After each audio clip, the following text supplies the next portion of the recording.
L'Éthiopie est une terre de contrastes. On y trouve des chaînes de montagnes, des marais luxuriants et des savanes sèches. Et au centre du pays se trouve une petite région où se mêlent tous ces environnements. Le parc national d'Awash tient à la fois du désert et de l'oasis. Il abrite un primate aux facettes aussi nombreuses que celles de la région. Le babouin hamadryas. Sous la conduite des mâles dominants, les hamadryas évoluent dans les diverses zones du parc. Ils partent chaque jour en quête de nourriture et affrontent non seulement les périls naturels, mais aussi leurs congénères. Voici le quotidien des hamadryas de l'Awash.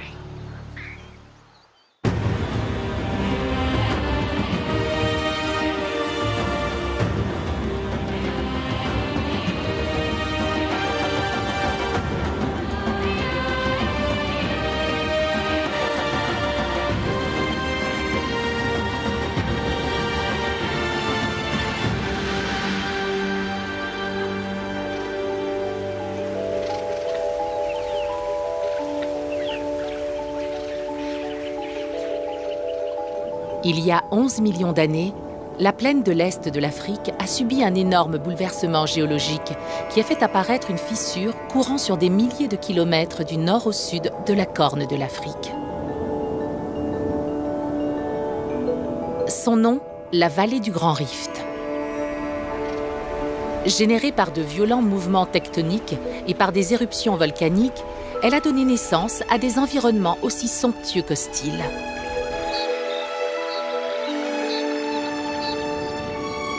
Au nord-est de la zone se trouve un pays emblématique de ces forces contraires. L'Éthiopie est le pays de tous les extrêmes. Le contraste entre les hauts plateaux, les vastes vallées fluviales et les déserts arides est frappant. Chacun de ces environnements accueille une espèce de primate différente. Ces animaux font preuve d'une capacité d'adaptation sidérante. Ils sont capables de survivre partout, des zones désertiques aux marécages. Les différences entre chacun de ces habitats se reflètent dans la structure sociétale des primates qui y vivent. Il existe une région en particulier où ce phénomène peut être observé dans un espace réduit. Le parc national d'Awash, au centre de l'Éthiopie, est à la fois un paradis verdoyant et un désert impitoyable.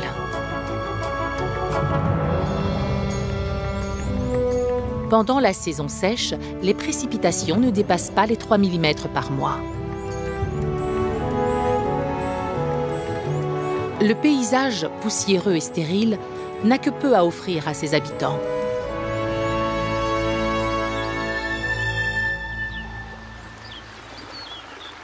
Mais au cœur du parc se cache un oasis luxuriant. Une utopie naturelle enfantée par les forces volcaniques qui ont créé les déserts environnants.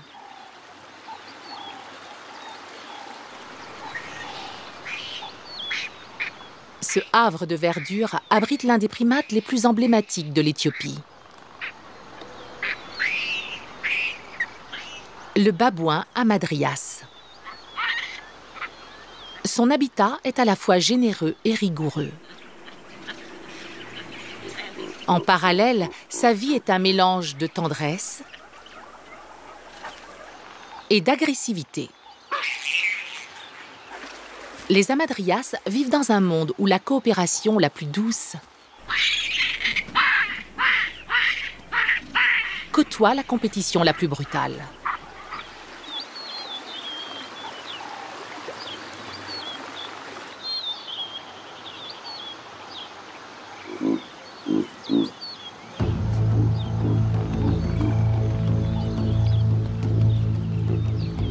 Dès le lever du soleil, les activités quotidiennes débutent.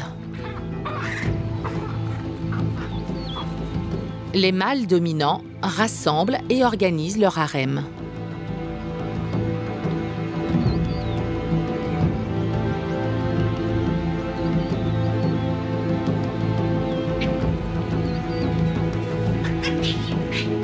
Les clans d'Hamadryas se composent de plusieurs familles, dirigées chacune par un mâle dominant. Chez ces babouins, l'entraide est sacrée. Dès les premières heures du jour, les plus jeunes jouent, se chamaillent et courent inlassablement.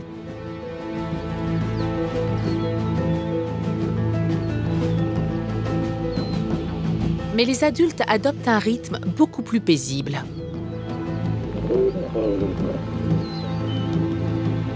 Les mâles dominants trônent au milieu de leur famille et tolèrent la présence de leurs voisins.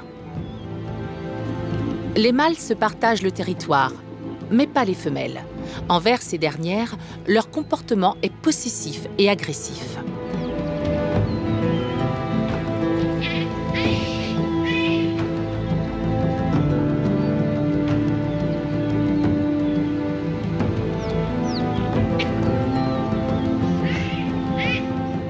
Le mâle dominant fait constamment l'objet de toutes les attentions de la part de ses favorites.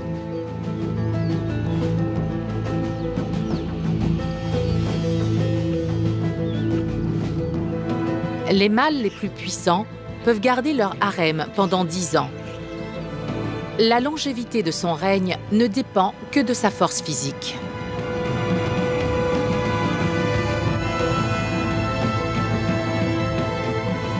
Si une femelle a l'outrecuidance de regarder un autre mâle, elle s'expose à des conséquences cruelles. Elle porte les cicatrices de la discipline masculine, qui se manifestent généralement par une morsure à l'oreille.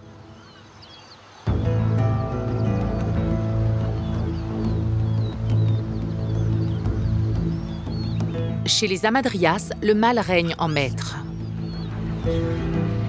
Mais leur royaume, à leur image, est par bien des côtés tout aussi impitoyable.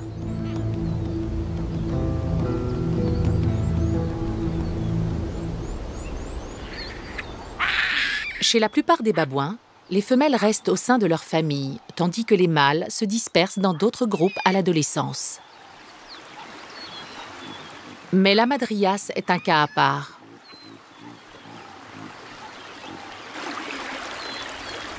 Les mâles nouent des liens fraternels qui durent de la naissance à la mort.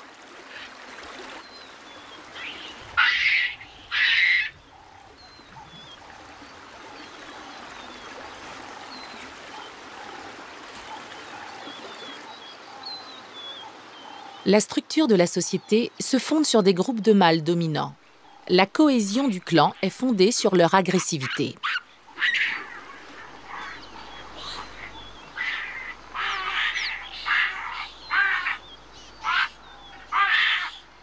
Mais ce simple geste d'affection est tout aussi important au sein de cette société complexe.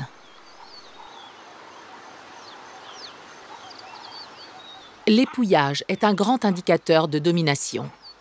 Les membres dominants du clan reçoivent plus de marques d'affection que les autres.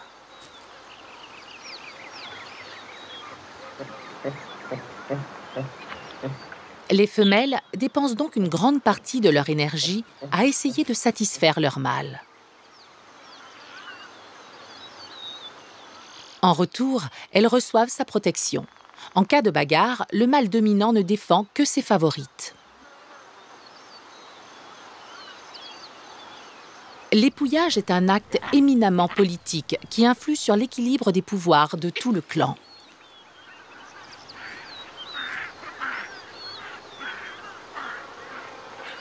Pour cette jeune mère et son nouveau-né, la dynamique du groupe génère à la fois de la sécurité et du stress.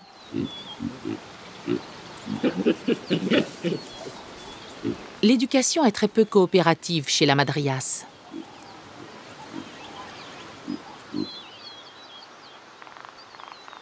Les enfants sont avant tout élevés par leur mère.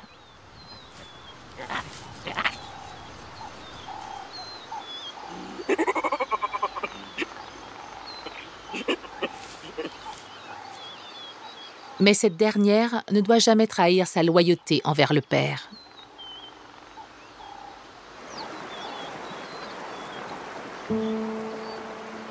Chaque matin, les groupes sous la conduite des mâles quittent les falaises où ils passent la nuit pour rejoindre le parc en contrebas.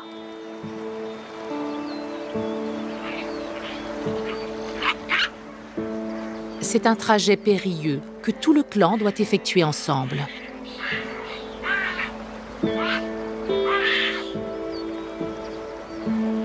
Ces falaises, contrairement au reste du parc d'Awash, sont un havre de paix. Seuls les clans d'Amadrias les plus forts y vivent.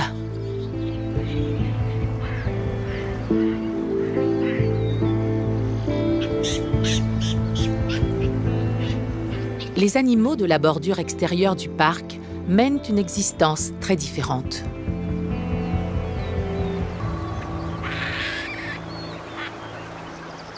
Ces falaises sont entourées de vastes étendues de prairies arides à la végétation rare.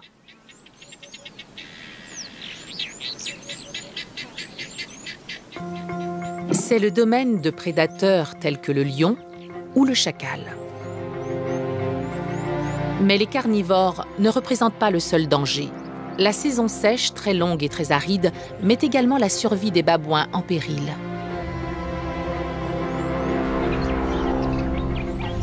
Pendant la saison sèche, la température dépasse les 40 degrés. Mais la rareté de la pluie est compensée de manière surprenante. Les mouvements tectoniques et les forces volcaniques qui ont engendré le paysage du parc ont également donné naissance à un phénomène inattendu. La lave, qui s'est écoulée pendant des millénaires, s'est figée à l'air libre sous la forme d'une roche volcanique extrêmement poreuse. Des sources souterraines coulent toute l'année à travers cette roche, pour créer un véritable oasis au pied des falaises de l'Awash. Cette petite zone du parc reste verdoyante du début à la fin de l'année.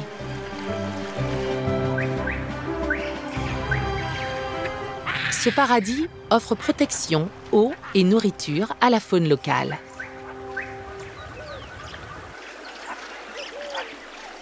Ces montagnes regorgent de trésors.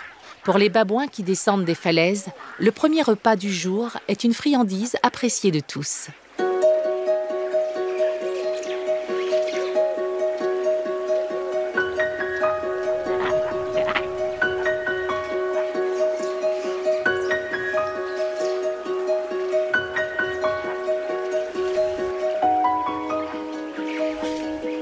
Les noix de palme.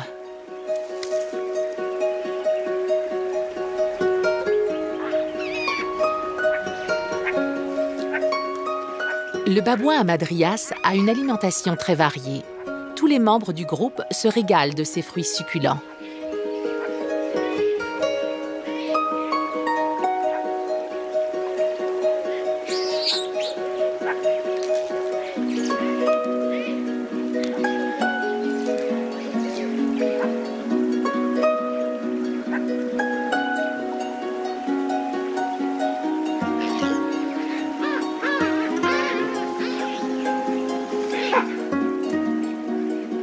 Les déplacements quotidiens des clans sont dictés par la recherche de nourriture.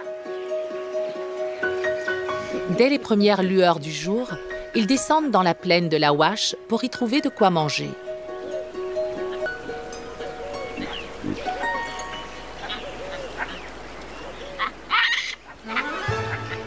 Le petit déjeuner permet aux petits de faire le plein d'énergie.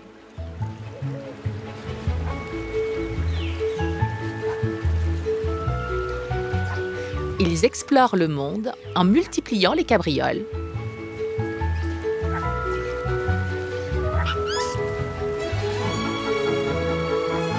C'est à cet âge qu'ils découvrent toute l'étendue de leur capacité physique.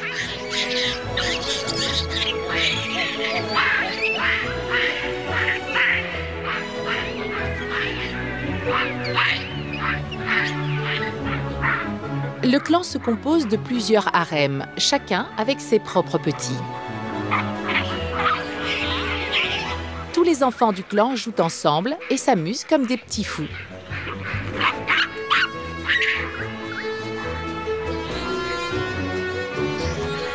Ils testent leur agilité au cours de bagarres factices.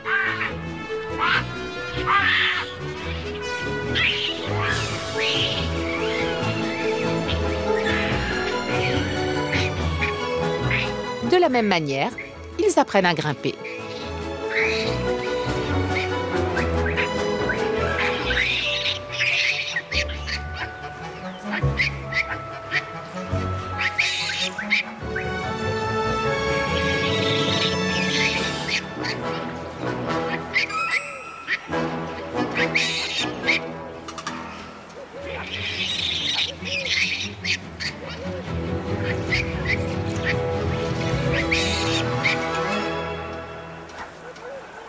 C'est une éducation par le jeu.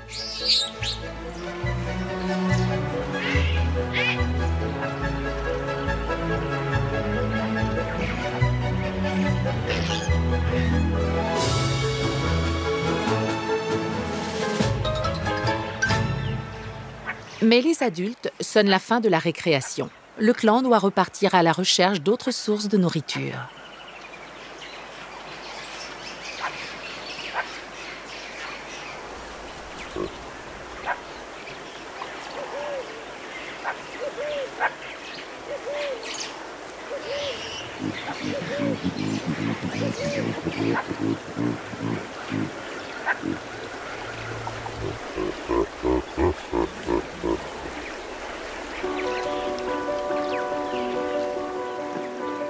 Les falaises sont riches en nourriture, mais la madrias ne peut pas vivre uniquement de noix de palme.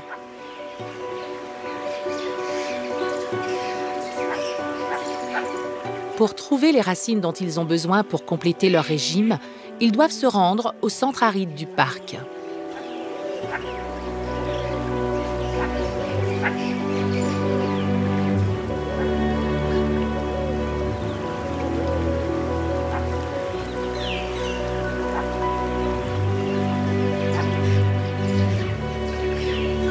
Quitter l'abri des falaises est un choix risqué. Un autre clan pourrait en profiter pour investir l'oasis abandonnée.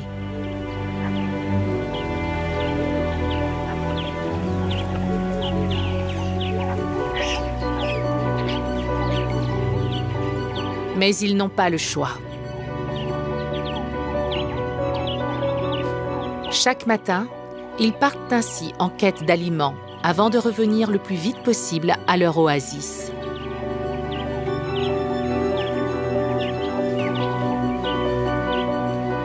Sous la conduite des mâles dominants, ils arpentent en hâte les vastes étendues dégagées à la recherche du peu de nourriture qu'ils peuvent y trouver.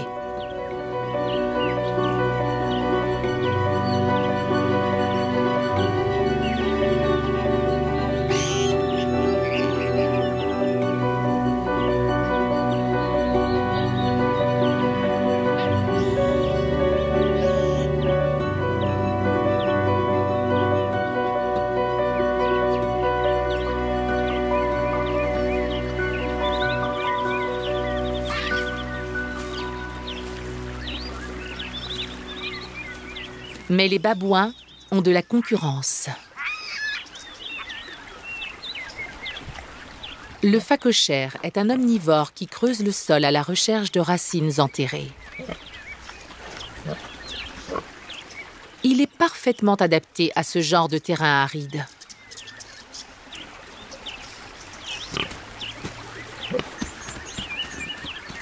Il résiste très bien à la chaleur et son corps parvient à conserver un maximum d'humidité.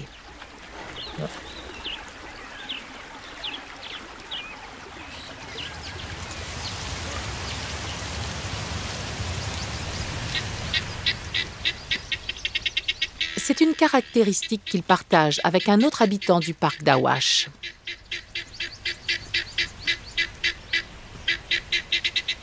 L'oryx peut survivre très longtemps sans boire.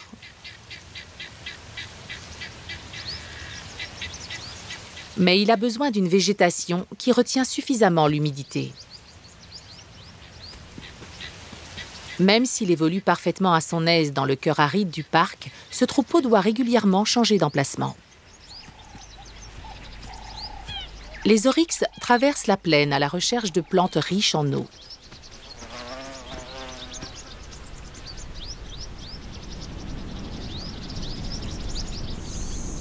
Mais cette quête ne concerne pas que les mammifères. La tortue léopard vit elle aussi dans la zone aride du parc d'Awash, mais elle ne peut pas survivre longtemps sans eau. Elle est donc perpétuellement en mouvement dans cet environnement stérile. Elle dispose de plusieurs solutions ingénieuses pour résister aux rigueurs de son habitat. Sa carapace bombée lui offre une excellente protection contre la chaleur.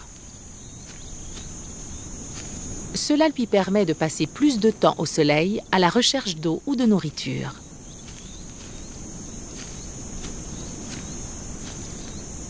Mais la chaleur de l'Éthiopie s'avère parfois trop torride, même pour ce reptile qui y est pourtant adapté. Lorsque la tortue léopard s'abrite sous la végétation, les graines contenues dans ses déjections germent à l'ombre, ce qui participe à la dissémination des plantes.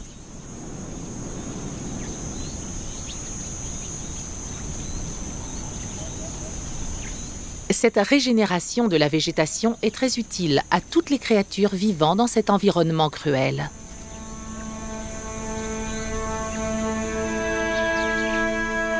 Le parc d'Awash abrite également d'autres espèces de babouins. Le babouin olive est l'un des membres les plus résistants de la famille des primates. Capable de survivre dans presque tous les environnements, il résiste sans mal aux rigueurs des plaines désertiques de l'Awash. Son grand avantage tient à l'extrême variété de son régime alimentaire. Il mange de tout, des épines aux feuilles, en passant par des petits mammifères et des reptiles.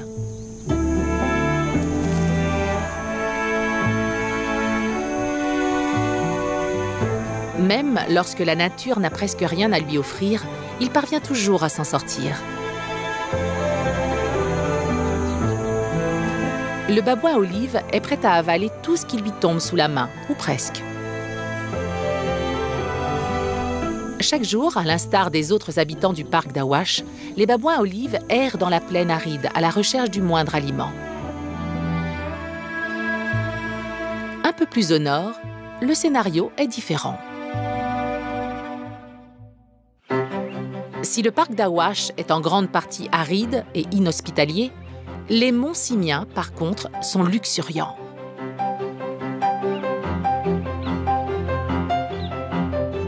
Les falaises verdoyantes s'étendent jusqu'à l'horizon et culminent à une altitude de 4500 mètres.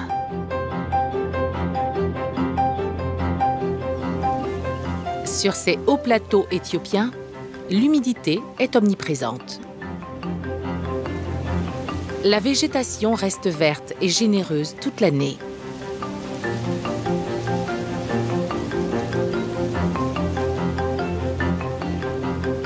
Entre chaque sommet, de multiples espèces prospèrent. Les animaux de la région mènent une vie bien différente de ceux de l'Awash.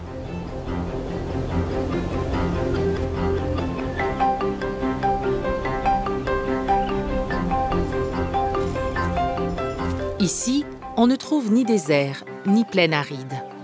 Les hauts plateaux offrent eau et nourriture tout au long de l'année, pour le plus grand bonheur de leurs habitants.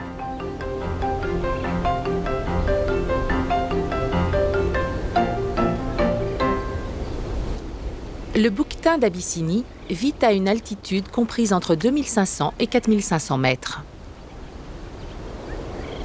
Les plantes dont il se nourrit ne poussent que dans cette région des monts Simiens.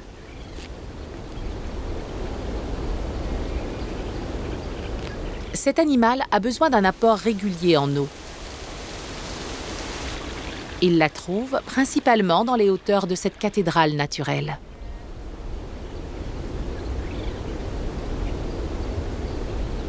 Le bouquetin y cohabite avec un autre primate emblématique de l'Éthiopie.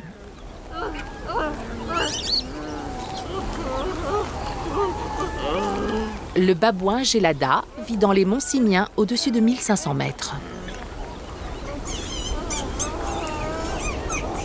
C'est à cette altitude que poussent les herbes riches en protéines dont dépend sa survie. Le Gelada est le seul primate à se nourrir presque exclusivement d'herbes. Son régime alimentaire ressemble plus à celui d'un bovin qu'à celui des autres babouins.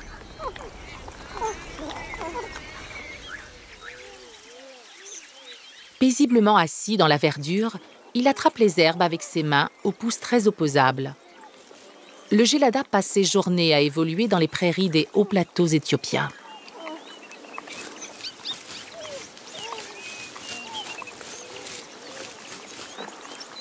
La journée du gélada est très éloignée de celle de la madrias.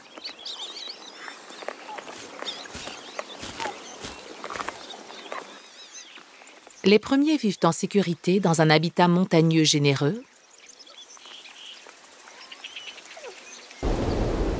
tandis que les seconds sont en lutte constante contre leur environnement.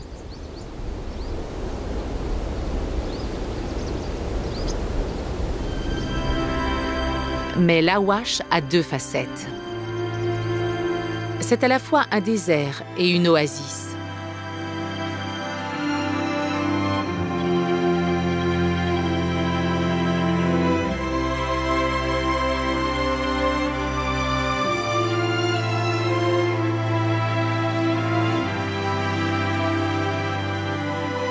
Ces roches magmatiques filtrent l'eau de source que les animaux de l'Awash boivent toute l'année.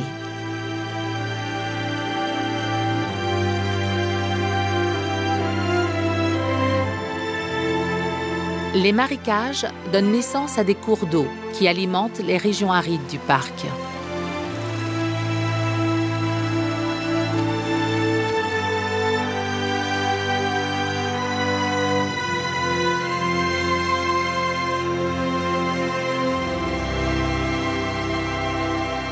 C'est dans cette zone que l'on peut trouver une autre espèce de primate bien plus timide que ses grands cousins. Le grivet ne peut survivre que dans une végétation luxuriante avec de l'eau en abondance.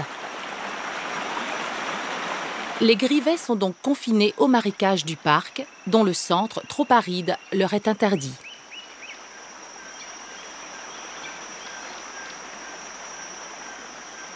Ils passent la plupart de leur temps dans les arbres et n'en descendent que pour boire.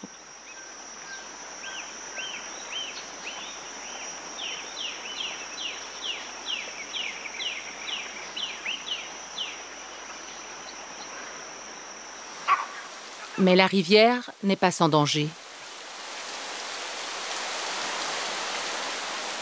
Les rives que fréquente le grivet sont également le terrain de chasse d'un prédateur aussi massif que redoutable.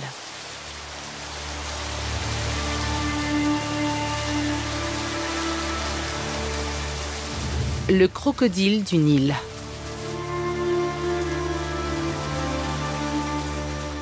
Sa petite taille fait de ce singe une proie facile. Ils font confiance à leur sens aiguisé pour surmonter les dangers de la rivière.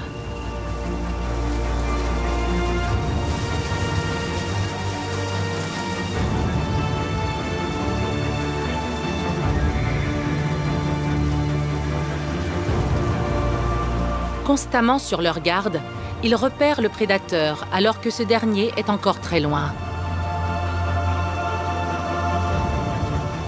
Ils ont donc tout le temps de se mettre à l'abri dans les arbres environnants.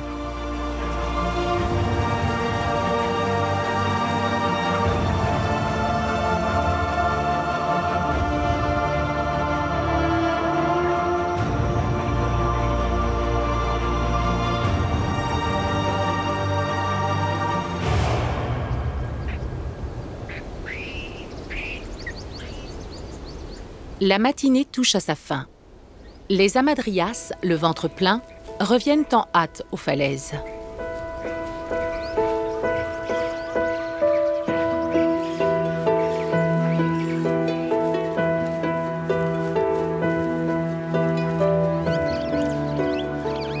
Pour le clan, ce retour est matière à célébration.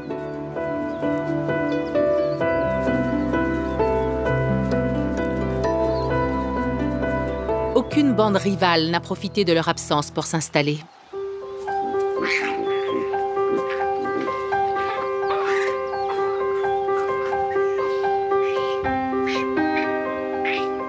Maintenant que le groupe ne craint plus rien, les mâles dominants peuvent se détendre.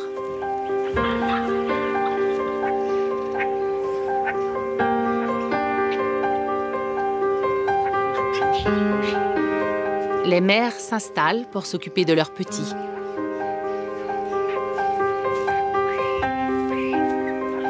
Les femelles mettent bas tous les 24 mois. Entre chaque naissance, elles protègent et élèvent leurs petits.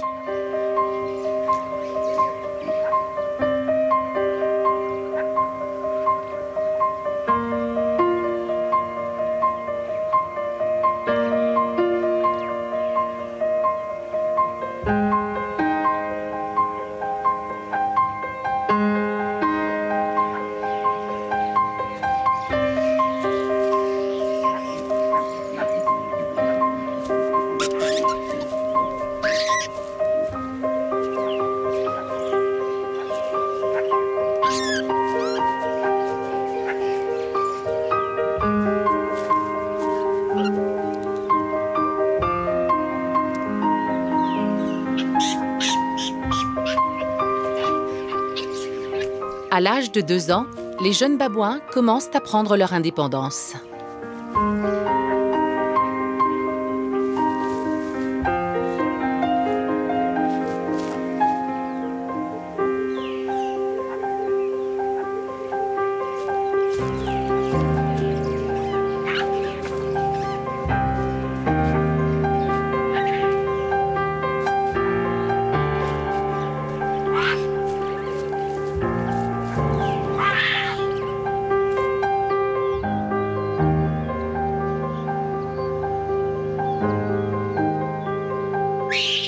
Pour tous les jeunes du clan, le retour aux falaises est synonyme d'heures d'amusement.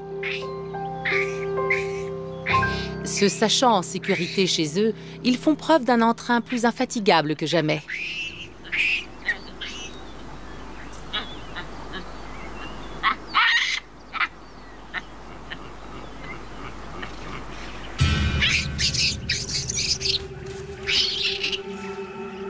Ces bousculades, à première vue innocentes, sont en fait les prémices d'un phénomène bien plus violent.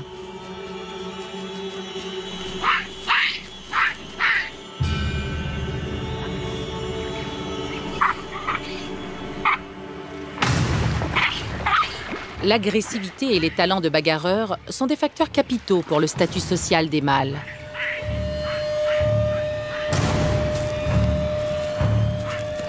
Ces bagarres amicales constituent donc une étape indispensable de leur développement. Seuls les plus forts auront un jour un harem.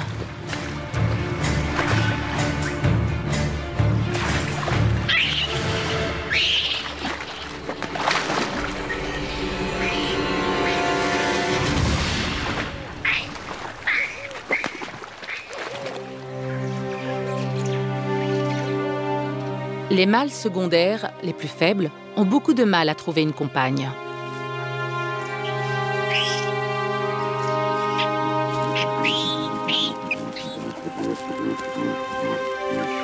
La loyauté d'une femelle envers son mâle dominant n'est pas une question de choix, mais plutôt de force.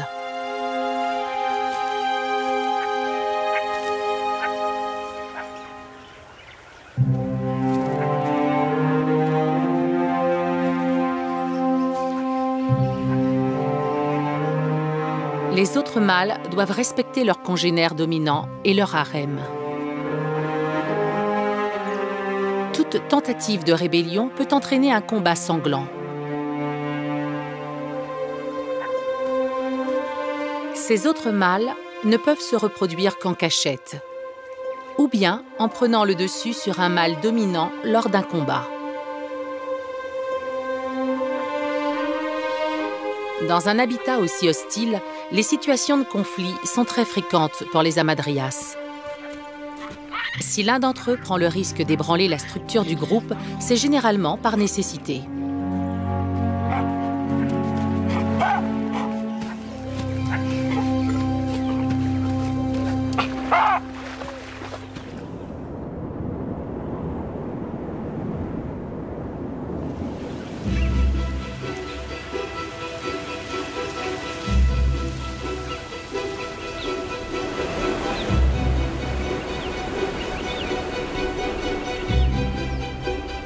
Les Geladas, leurs voisins septentrionaux, évoluent dans un environnement diamétralement opposé. La nourriture y est abondante, ce qui entraîne une approche radicalement différente des comportements.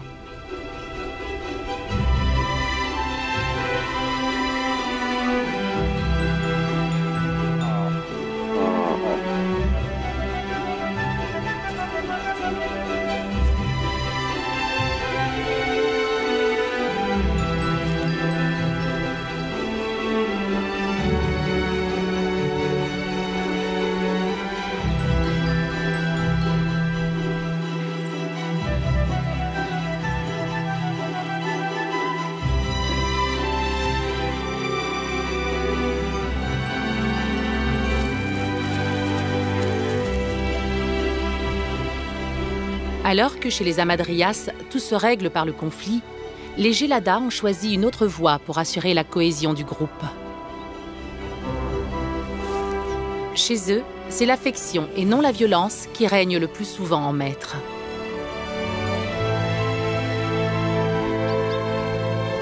Chez les Geladas, les femelles dominent la hiérarchie. Ce sont elles qui prennent les décisions d'accouplement qui influencent la dynamique du groupe. Elles choisissent de laisser ou non le pouvoir au mâle dominant.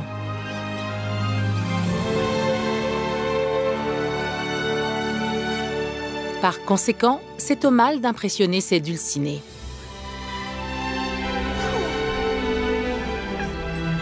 Le mâle dominant n'est donc pas le meilleur combattant, mais l'épouilleur le plus doux.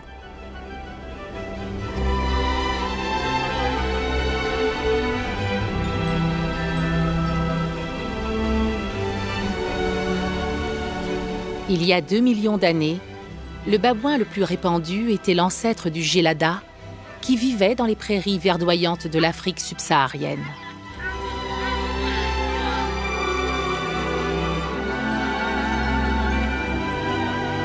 Au cours des millénaires, le climat s'est peu à peu aridifié et les herbes dont il était friand ont reculé jusqu'au sommet des montagnes éthiopiennes. Aux altitudes les plus basses, elles ont laissé la place à la savane actuelle, beaucoup plus sèche.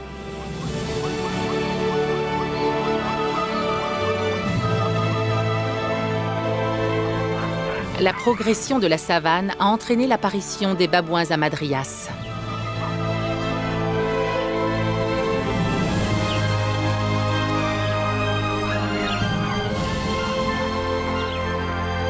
Ils ont remplacé les Geladas partout, à l'exception des sommets des hauts plateaux éthiopiens.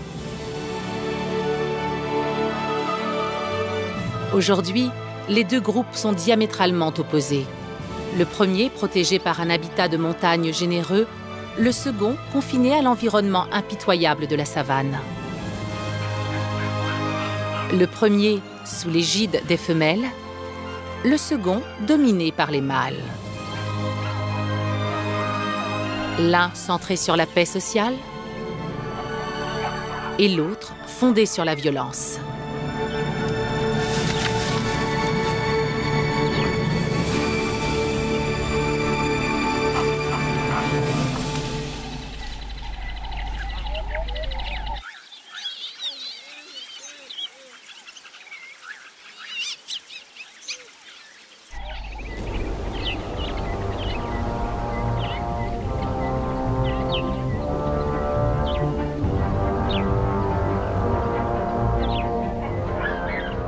Jamais cette violence n'est plus évidente que lorsque deux clans d'Hamadryas se disputent le même territoire.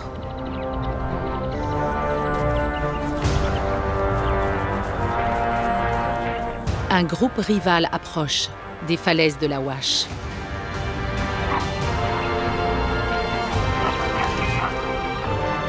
Les mâles dominants locaux s'unissent pour lancer une offensive. La bataille opposera les plus forts de chaque clan.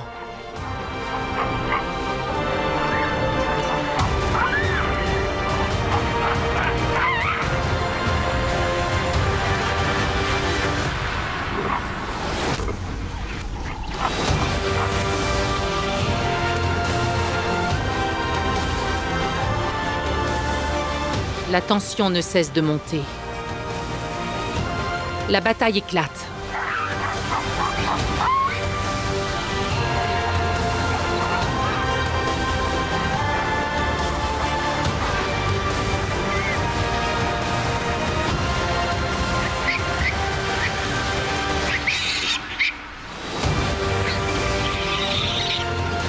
Les échauffourées peuvent être violents.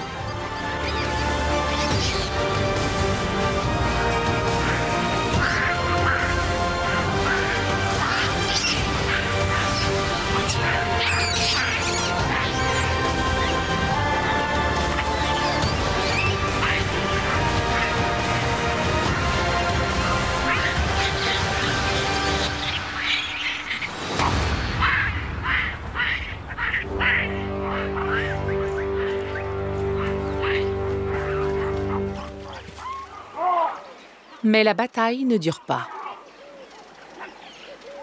Le clan local plus fort a eu raison de son rival. Les falaises retrouvent la paix.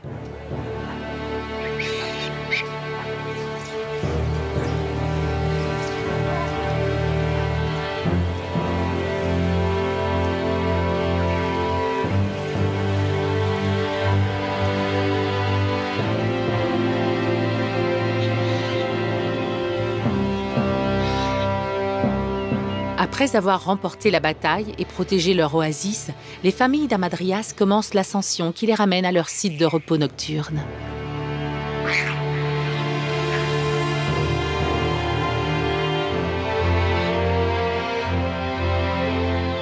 Leur territoire ne craint plus rien.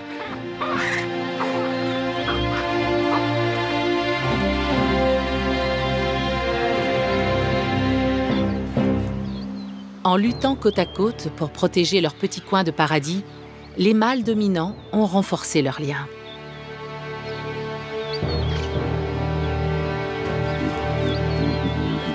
Chaque jour, ils comptent les uns sur les autres pour surmonter les défis de l'Awash.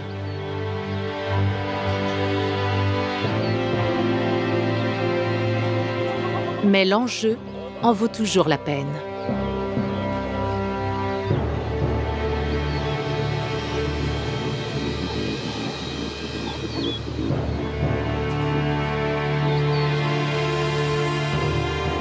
Les harems peuvent dormir tranquilles. Les femelles savent que leur site de repos nocturne a été défendu avec succès.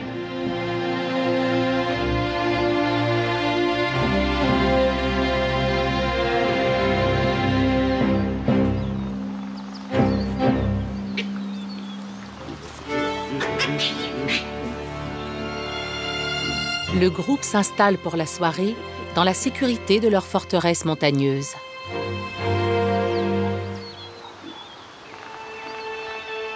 Dans le parc national d'Awash, une nouvelle journée touche à sa fin.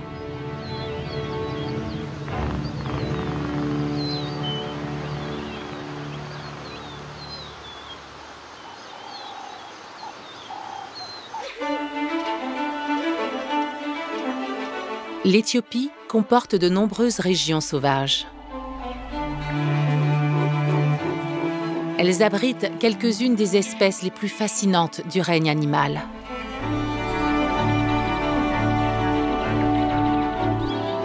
Les primates d'Éthiopie sont aussi variés que les habitats qui les accueillent.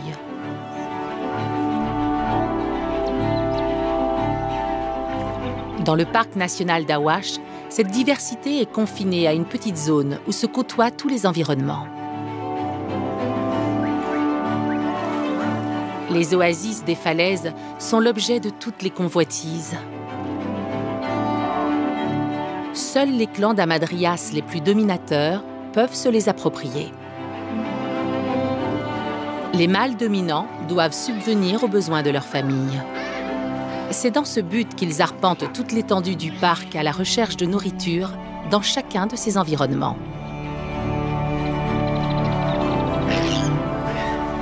Incapables de survivre en un seul endroit, ils doivent partager leur existence sur 2 domaines. Leur union est faite de tendresse et d'hostilité.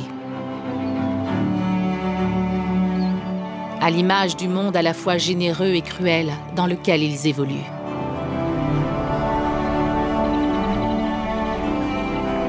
Les batailles quotidiennes qu'ils livrent à la nature et à leurs congénères révèlent une société passionnante, riche des difficultés, des triomphes et des paradoxes du parc d'Awash.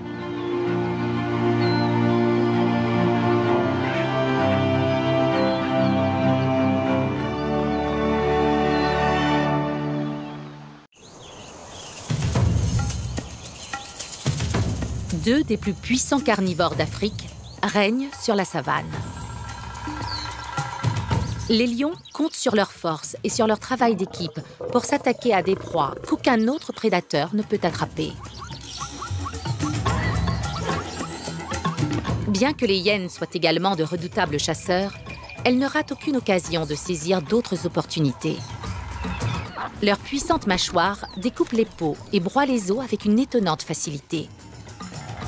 Ces deux espèces ont chacune de grandes familles à nourrir et sont donc à l'origine d'un cycle de vie et de mort dans la savane. D'autres se nourrissent de leurs restes.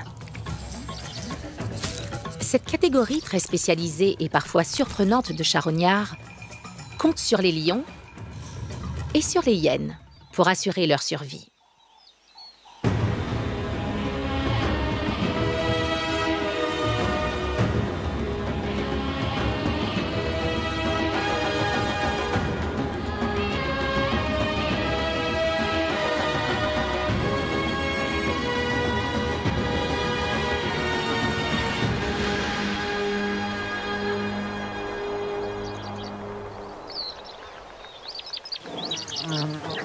Au sommet de la chaîne alimentaire d'Afrique, celui qui domine, c'est le lion, le roi des animaux.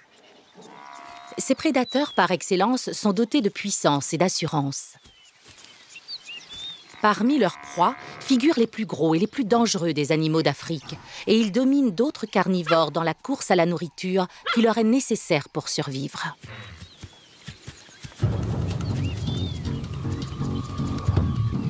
Rien n'est plus impressionnant qu'une lionne en chasse.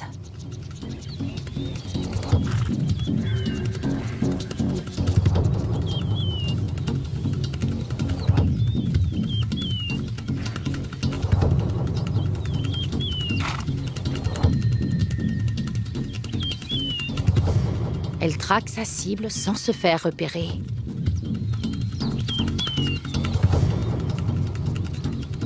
Avant de se lancer à l'attaque.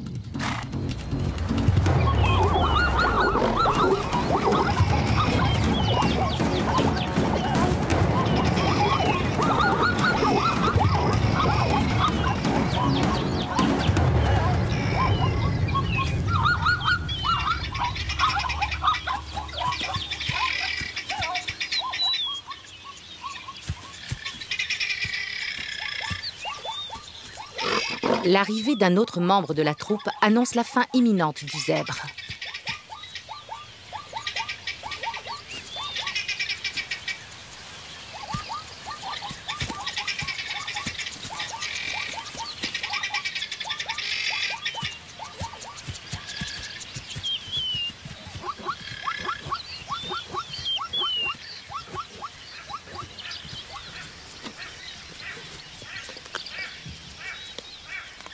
Vénérés dans le monde entier comme des bêtes royales, les lions se perpétuent à travers la savane en familles très soudées.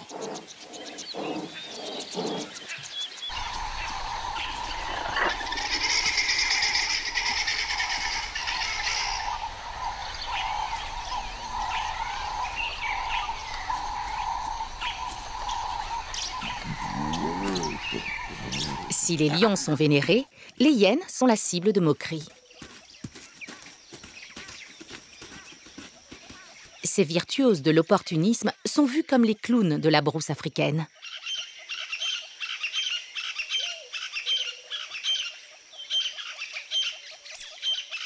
Elles sont considérées par beaucoup comme des bêtes méchantes et surexcitées, une mauvaise réputation qui les précède, mais qui n'est pas méritée.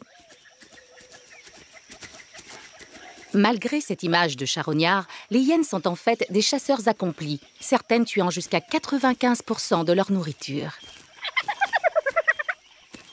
Comme les lions, les hyènes vivent en société extrêmement bien structurée et organisée. Mais quelle est cette aptitude unique qui leur permet de profiter des ressources auxquelles les autres animaux n'ont pas accès ?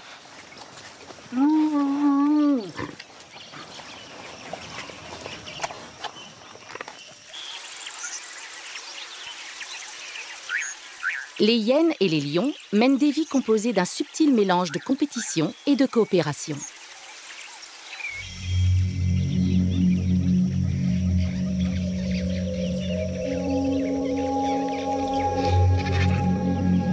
Les animaux tués par ces prédateurs ne font pas que soutenir la troupe et le clan.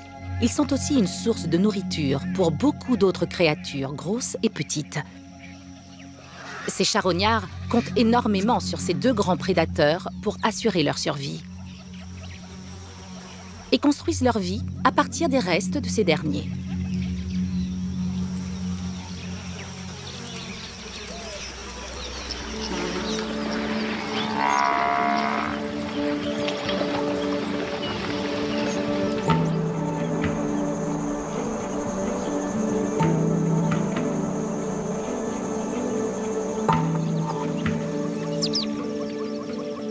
Une troupe se détend durant la période chaude de la journée.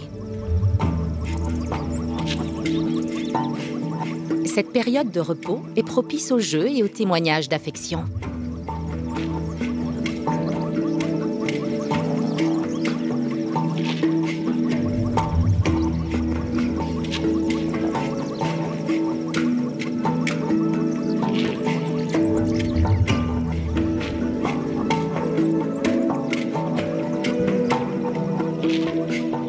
Les petits grandissent dans une ambiance heureuse, sous la surveillance des adultes de la troupe. Ils pourront compter sur leur famille pour les protéger et les nourrir jusqu'à l'âge d'environ 6 mois.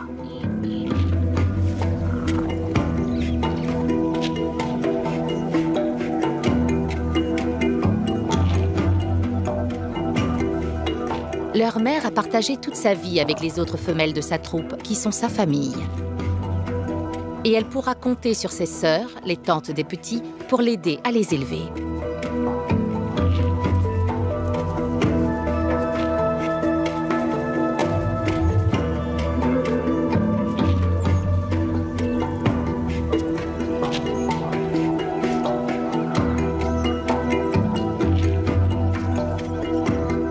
Les lionnes de la troupe allaitent les petits de leurs sœurs, partageant ainsi la tâche ardue de l'éducation d'une jeune famille. Bien qu'il n'y ait pas de saison des amours, la reproduction est souvent synchronisée au sein de la troupe. Les lionnes donnent naissance à des portées de 1 à 4 petits, à peu près en même temps.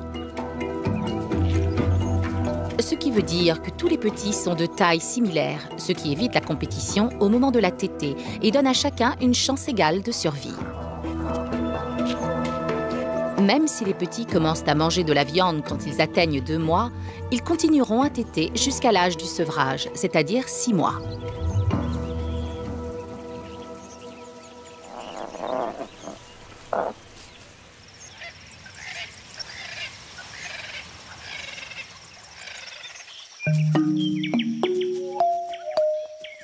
Pour cette petite hyène tachetée, la vie est très différente. Elle vit dans un clan où les femelles occupent un rang supérieur à celui des mâles.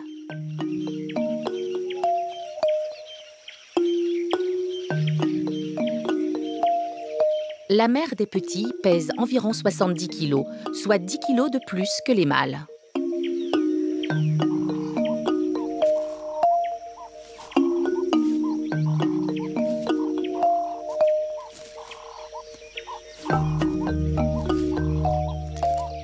La petite ne rate aucune occasion d'explorer le monde extérieur. Contrairement aux lions, quand le clan part chasser, aucune babysitter ne reste pour surveiller les petits. Ces derniers restent donc cachés dans leurs repères souterrains.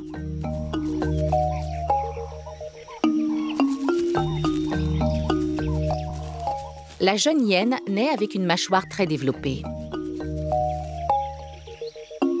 Mais pour l'instant, elle se nourrit exclusivement du lait de sa mère et continuera ainsi jusqu'à environ 9 mois.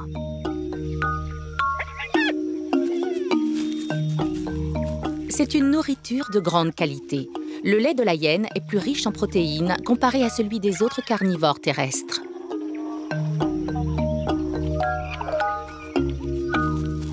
Contrairement à l'entraide qui se pratique dans les troupes de lions, la maman hyène ne reçoit aucune aide pour allaiter ou élever son petit.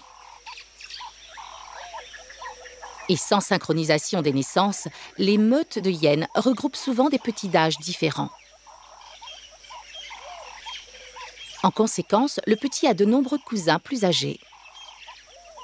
Ces jeunes portent déjà leur première couche de manteau tacheté, alors que leurs pattes gardent encore la couleur noire de leur naissance.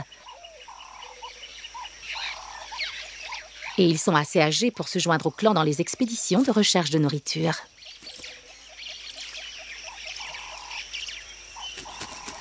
Les femelles restent avec leur clan durant toute leur vie, alors que les mâles, eux, partiront dans 1 an ou 2, une fois qu'ils auront atteint leur maturité sexuelle. Ils partiront pour s'accoupler avec les femelles d'un autre clan.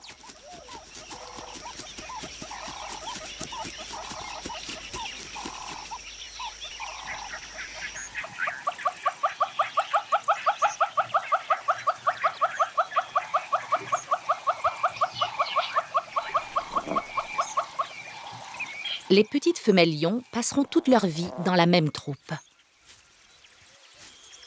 Mais tout comme les hyènes mâles, leurs frères devront quitter la troupe au cours de leur 3e année pour créer leur propre clan. Il leur faudra combattre d'autres mâles pour s'imposer. Et ces prises de contrôle d'une troupe peuvent avoir des conséquences macabres.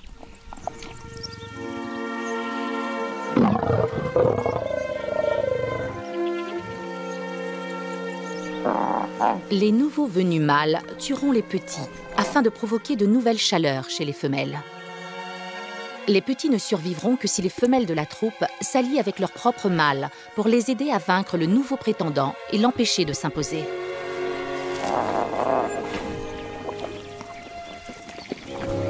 Le plus grand danger pour les bébés lions est la cruelle tendance des adultes mâles à remplacer leur troupe.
À travers la savane, même les animaux les plus grands et les plus majestueux peuvent être vulnérables, parfois vis-à-vis de leur propre espèce.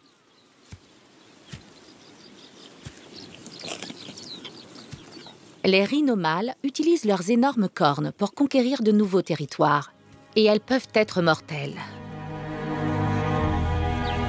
Ce mâle n'était pas de taille pour son adversaire qui l'a poursuivi quand il a tenté de s'enfuir.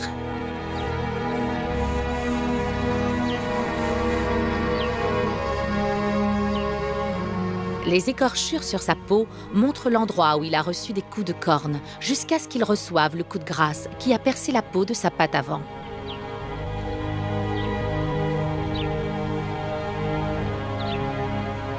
Comme tous les animaux, même les géants de la savane finissent par mourir. Et quand cela arrive, ils offrent aux hyènes tachetées une merveilleuse occasion de faire preuve de leurs compétences.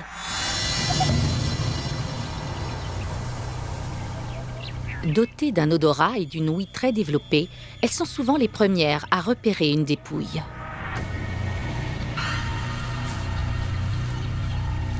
Un jeune mâle s'approche prudemment. Malgré ce repas providentiel, la situation est dangereuse. En effet, les lions ont également un odorat très puissant et manger les dépouilles ne les rebute absolument pas. Mais la voie est libre. D'autres membres du clan ne tardent pas à arriver.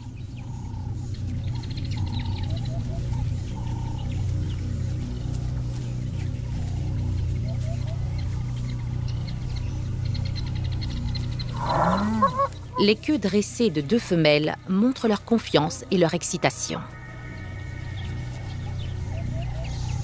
elles plantent immédiatement leur croc dans l'épaisse peau du rhino.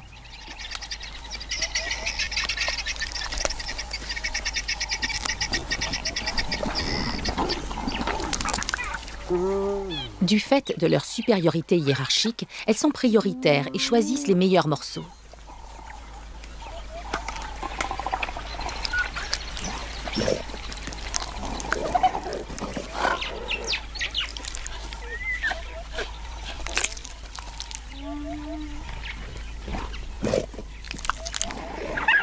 Le jeune mâle attend respectueusement son tour, tout en essayant de récupérer des restes.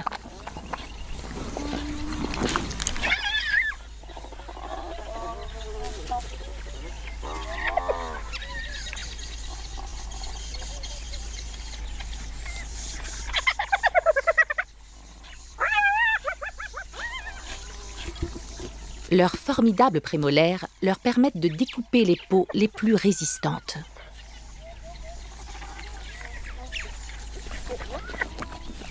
Et il n'y a pas plus solide que la peau d'un rhino.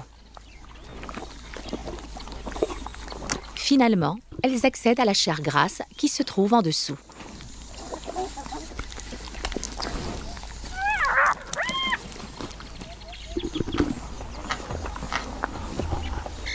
Les compétences des hyènes ne sont pas passées inaperçues. Alors que la plupart passent leur existence à éviter les lions et les hyènes, d'autres les recherchent.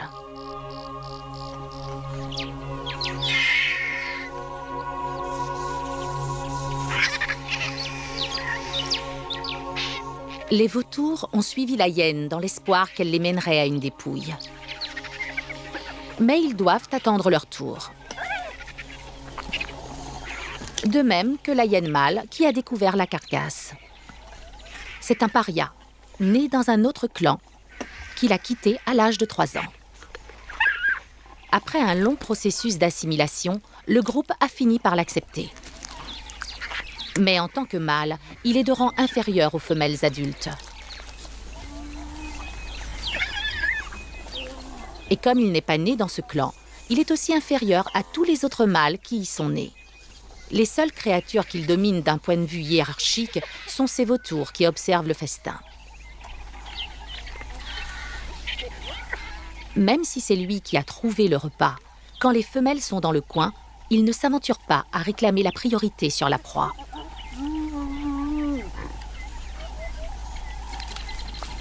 La carcasse du rhino représente une prise de choix inhabituelle pour la famille qui s'en nourrira pendant des jours. Pesant plus d'1 tonne, l'herbivore géant appartient au groupe des animaux les plus grands et les plus puissants de la savane. Et aucun d'entre eux n'est menacé par les prédateurs.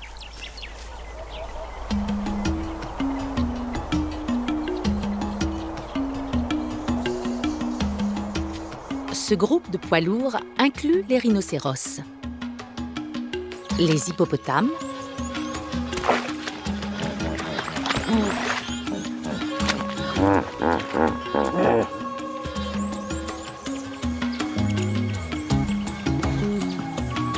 et les plus grands mammifères terrestres, les éléphants d'Afrique.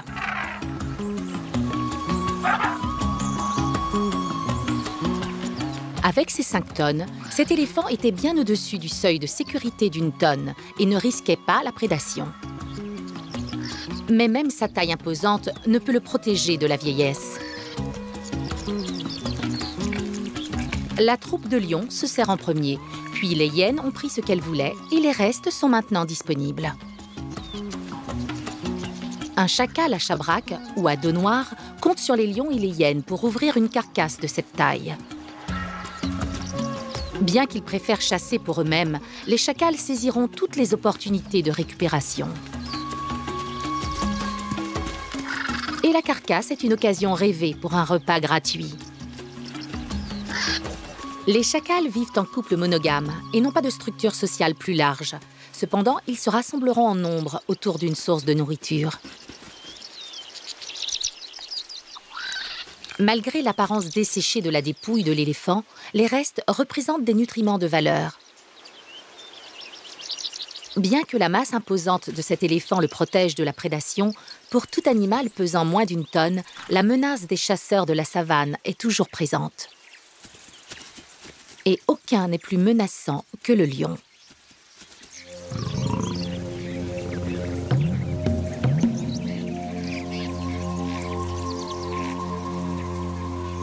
L'une des lionnes de la troupe a tué un phacochère et ces lionceaux qui ont maintenant plus de 2 mois découvrent le goût de la viande.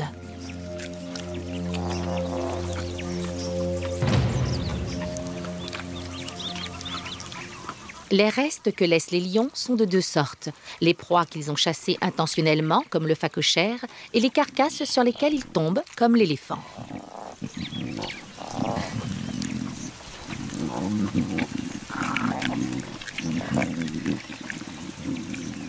Les animaux dont le poids est similaire à celui du phacochère représentent plus de la moitié de la nourriture des prédateurs de la savane.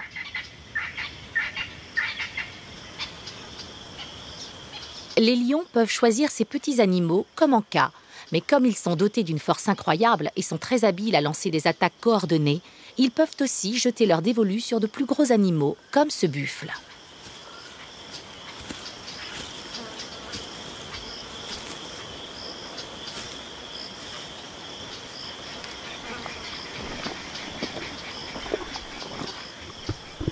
Certaines troupes tirent jusqu'à 70% de leur nourriture d'animaux pesant plus de 300 kg, comme les zèbres, les girafes et les buffles.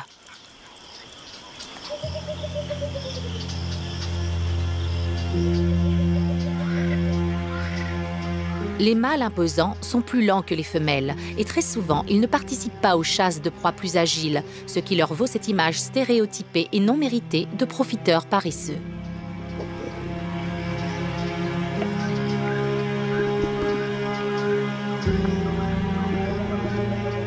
Mais quand il s'agit de faire tomber un buffle de 800 kg, rien ne remplace la force brutale.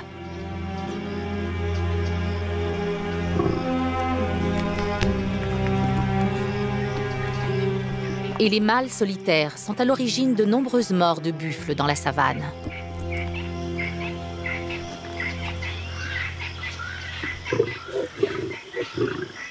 Incapable d'engloutir l'animal tout entier, le dominant de la troupe est ravi de le partager avec certaines des lionnes.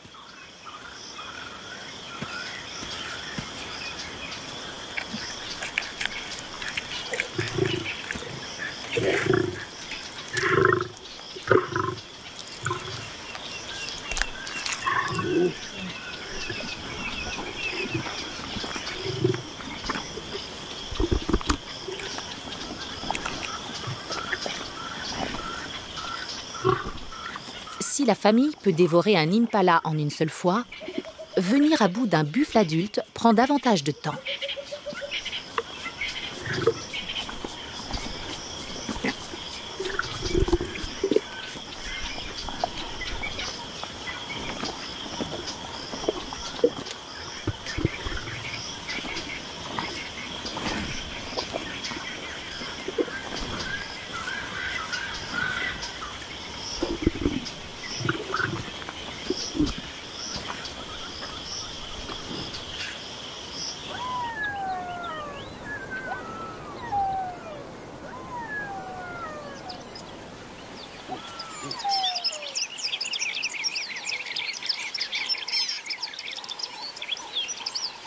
Lorsque le soir tombe, les chacals se mettent en mouvement.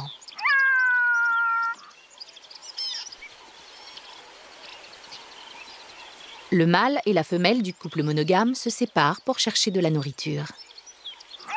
Mais ils restent en contact en échangeant des cris obsédants.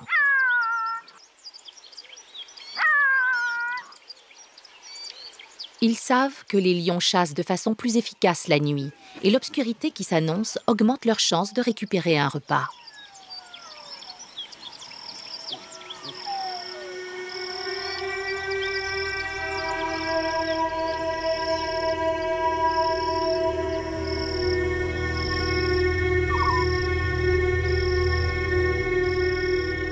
La chance leur sourit.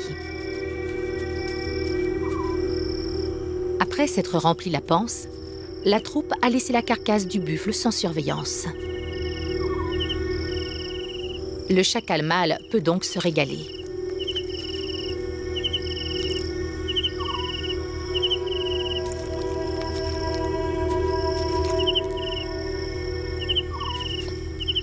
Mais il n'est pas seul.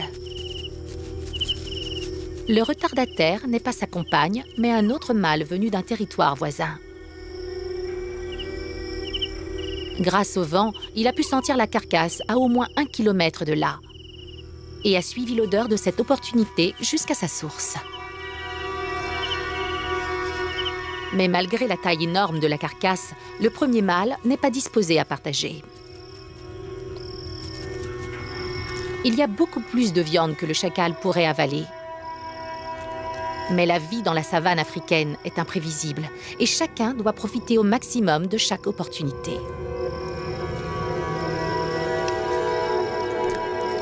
Une fois repu, il ira cacher des morceaux de viande qu'il pourra retrouver les jours prochains. Mais il doit œuvrer rapidement.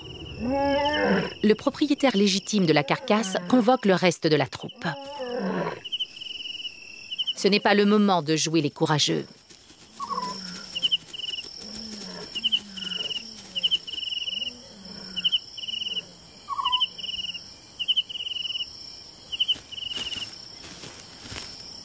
Ils n'ont pas tardé à récupérer leur prise.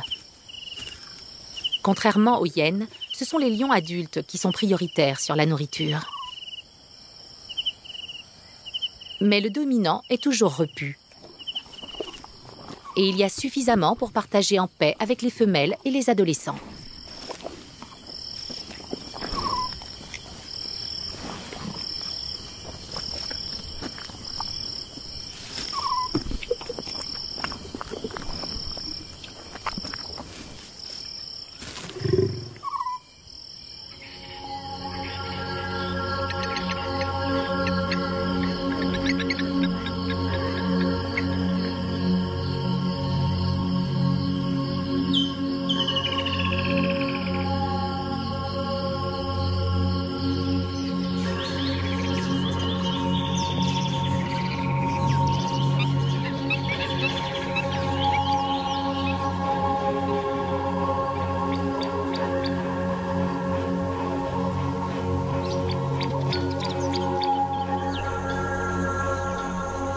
Avec tous ces prédateurs qui opèrent dans l'obscurité, les premières lueurs du jour révèlent un grand nombre de victimes, et donc d'opportunités.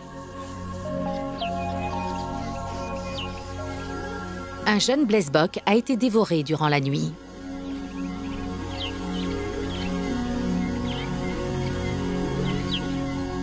Les lions ont déjà bien nettoyé la carcasse.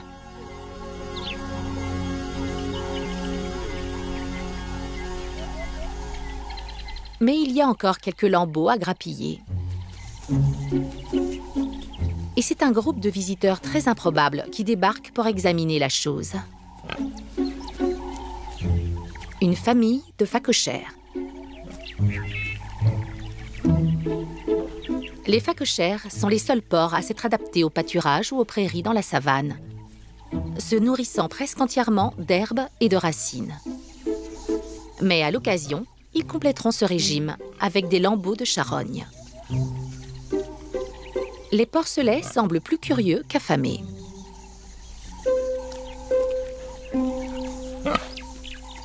Et ils ne tardent pas à revenir à leur nourriture favorite.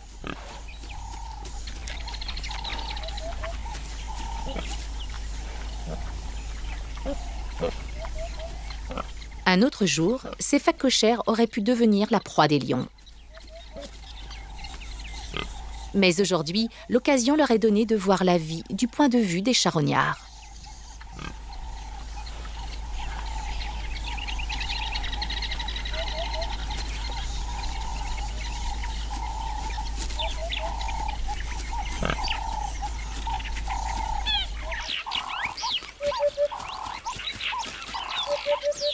Les lions abandonnent rarement une carcasse avant d'être rassasiés. Mais il y a dans la savane d'autres prédateurs plus petits, comme les léopards et les guépards, qui pourront abandonner leur proie si jamais ils sont effrayés.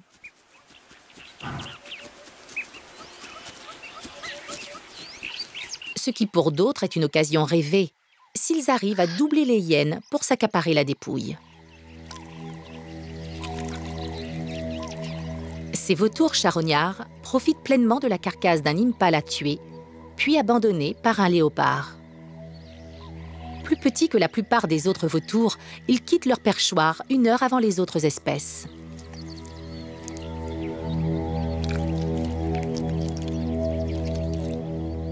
Pour ces deux-là, la prise appartient à ceux qui se lèvent tôt. Les vautours charognards sont souvent les premiers à arriver sur une carcasse, évitant ainsi la compétition avec leurs cousins plus gros et plus puissants. Ils se servent de leur bec fin et tranchant pour dévorer un maximum sur la proie. Comme il leur faut jusqu'à 300 grammes de nourriture par jour, leur intervention matinale et leur vue perçante semblent avoir porté ses fruits.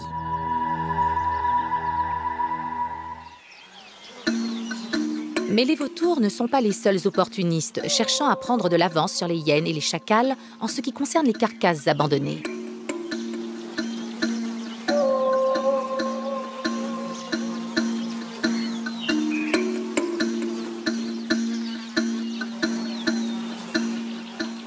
Une armée surgit des profondeurs, s'empresse de profiter de la carcasse encore fraîche d'une antilope. Les bousiers sont réputés pour leur stratégie de sauvegarde des déchets dont ils font des boules compactes qu'ils font rouler sur de longues distances jusqu'à leur nid souterrain et qui leur serviront de garde-manger. Ils sont aussi parmi les premiers à arriver sur une dépouille. Là, ils vont profiter au maximum du contenu partiellement digéré de l'estomac de l'antilope.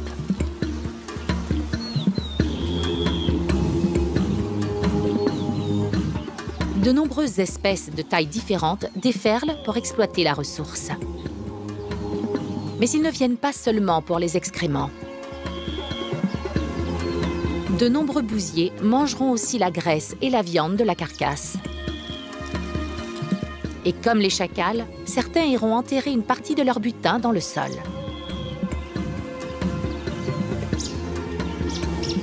Grâce aux récepteurs extrêmement sensibles que les bousiers ont sur leurs longues antennes, ils sont souvent parmi les premiers à investir une carcasse fraîche. Au bout d'un moment, ils sont encerclés par un grand nombre d'insectes. Cette carcasse de gnou a nourri une petite troupe de lions, ainsi que de nombreux grands charognards. Chose étonnante, c'est à son tout dernier stade de décomposition qu'elle subvient aux besoins d'un monde des plus variés. Il ne reste plus qu'une mince couche de peau, des poils et des tendons. Et une armée d'insectes est venue s'occuper des tout derniers vestiges.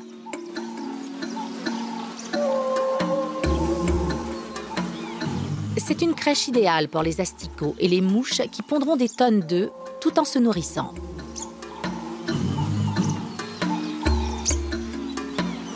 Des bousiers de diverses espèces abondent pour récolter les derniers restes de la carcasse. Ils décollent des couches de poils pour atteindre les tissus qui se trouvent en dessous. Et au bout d'un moment, la carcasse est totalement nettoyée.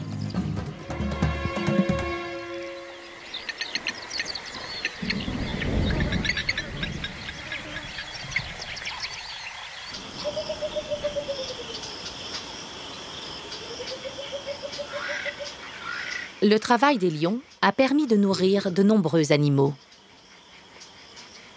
Des grands et des petits. Chacals, vautours, phacochères et même bousiers, tous en ont bénéficié.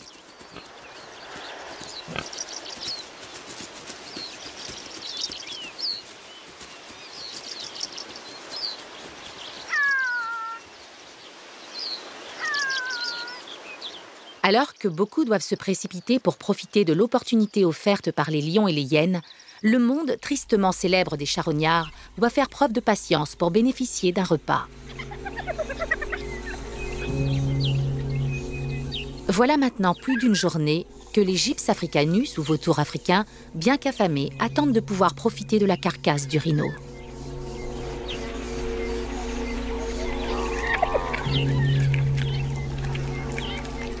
Une hyène tachetée peut engloutir jusqu'à 1/3 de son poids en une seule fois, suffisamment pour tenir une semaine. Et elles ne sont pas pressées de partir. Le rhino, à la corpulence autrefois bien rebondie, a considérablement réduit. Son os iliaque rongé témoigne de la force incroyable de la mâchoire, notamment des prémolaires broyeuses des hyènes. Comme il reste moins de viande sur la carcasse, la compétition est rude.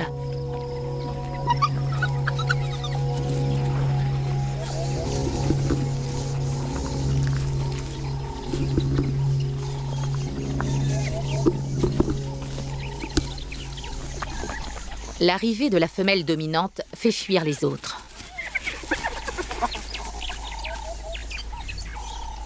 Son estomac gonflé montre qu'elle est déjà repue, mais elle continue à engloutir autant qu'elle le peut. Bien que cela puisse paraître inutile, elle est guidée par son instinct de reproduction. Plus elle mange, plus elle aura de lait. Et plus elle pourra réduire l'espace entre les gestations. Grâce à cela, elle réussit à donner naissance à 5 fois plus de petits que les femelles de rang inférieur. Mais elle n'aura pas d'aide pour nourrir ses petits. Il est donc impératif qu'elle tire le maximum de chaque opportunité pour se nourrir.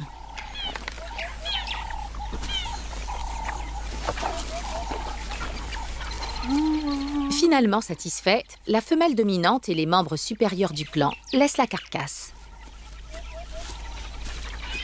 Le jeune mâle peut enfin profiter de la dépouille qu'il a trouvée pour se nourrir. Il ne perd pas de temps et plonge immédiatement dans le ventre de la bête, optant pour une approche plus directe.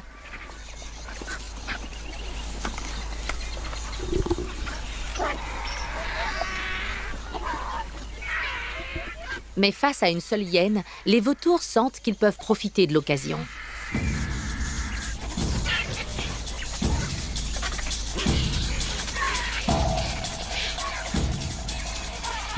Parfois, même le plus puissant des carnivores cède sous la pression d'autres charognards.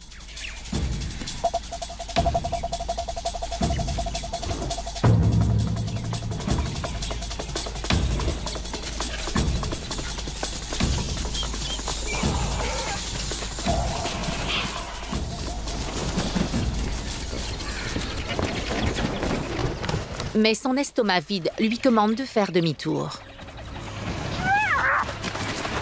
Il n'est pas encore décidé à abandonner sa prise. Ne possédant pas les dents tranchantes des hyènes, les vautours ne peuvent percer la peau du rhino. Ce qui veut dire que le jeune mâle n'a qu'à défendre le flanc ouvert de la carcasse.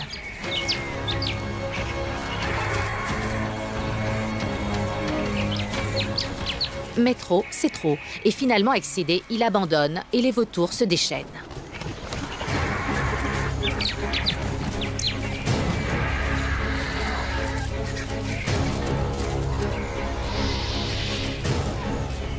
Pesant près de 6 kilos, les vautours charognards peuvent engloutir 1/5 de leur poids en viande en moins de 5 minutes. Contrairement aux hyènes et aux chacals, les vautours chassent rarement et comptent surtout sur la charogne pour se nourrir.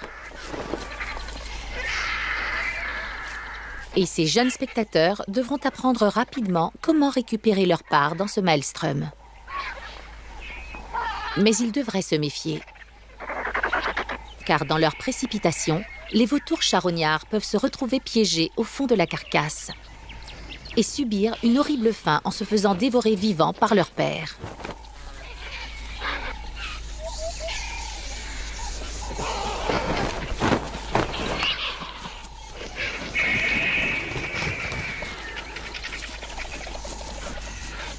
Un vautour chasse-fiente, beaucoup plus imposant car pesant près de 10 kilos, se jette dans la mêlée. Son cou est rouge d'excitation. Normalement, les vautours chasse-fientes se servent de leur taille pour dominer et intimider les vautours charognards.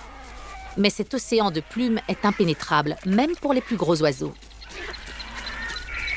Ensemble, les vautours auront vite raison de la carcasse, en récupérant tout ce que les hyènes ont pu laisser.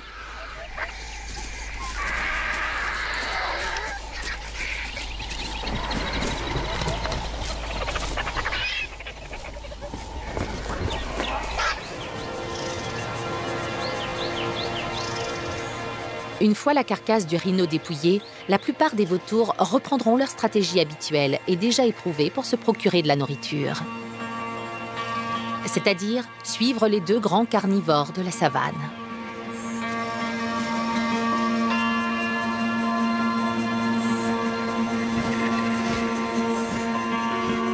Entre les coups de chance et la patience, ils comptent principalement sur les grands prédateurs de la savane pour les nourrir.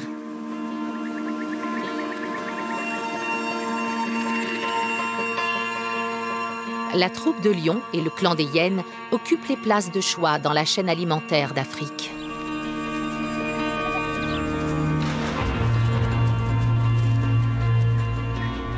Luttant constamment pour assurer leur subsistance et celle de leur famille, ils abattent et éventrent des proies trop imposantes pour que les autres prédateurs puissent s'y attaquer.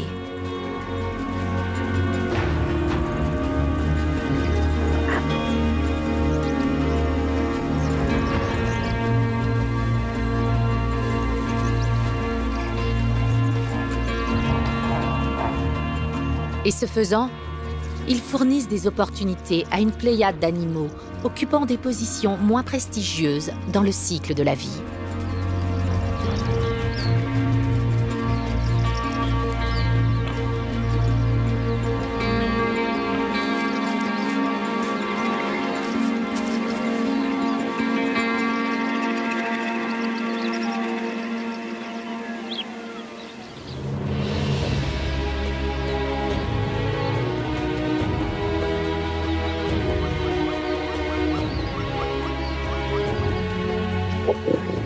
Dans la savane africaine, la vie des uns dépend de la mort des autres.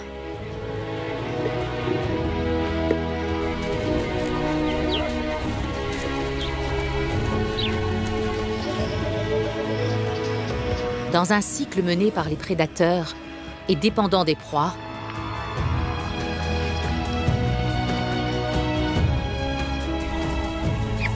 aucun animal n'est plus important que ses deux plus puissants carnivores.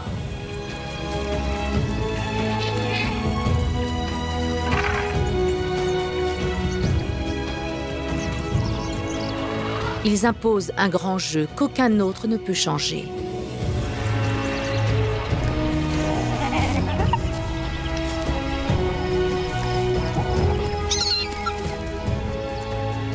Et ouvrent l'accès à des ressources que seule l'horloge naturelle du temps est susceptible de fournir.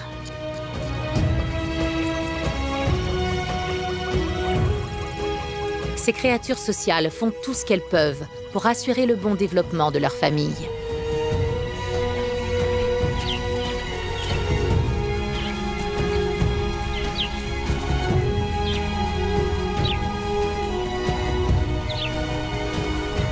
En agissant ainsi, elles apportent, sans le savoir, de la vie en abondance grâce à leur labeur.